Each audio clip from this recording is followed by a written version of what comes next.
আসসালামু আলাইকুম, আশা করি সবাই ভালো আছেন। আজকে আমাদের প্রজেক্টের কাজ মোটামুটি শুরু হয়ে গেছে।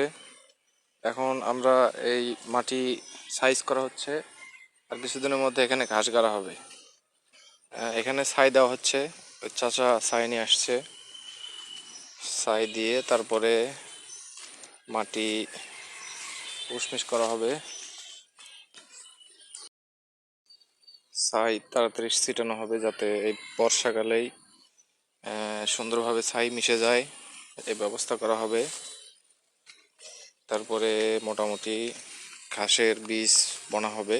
আপনারা সেদিন গরু দেখেছেন, ওই গরুর জন্য আসলে ঘাস কাটা হচ্ছে।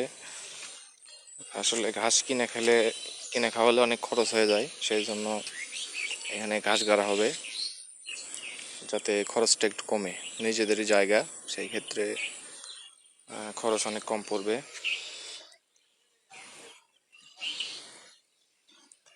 চাচাকে দিয়ে এখানে আসলে ছাই বসানো হচ্ছে। ছাই গোবর সব কিছুই মিক্স করার পরে আমাদের মেইন কাজ। ততক্ষণ আপনারা আমাদের সাথেই থাকবেন আশা করি। তো ধন্যবাদ সবাইকে যারা আমাদের সাথে চ্যানেলে যুক্ত আছেন। ধন্যবাদ সবাইকে।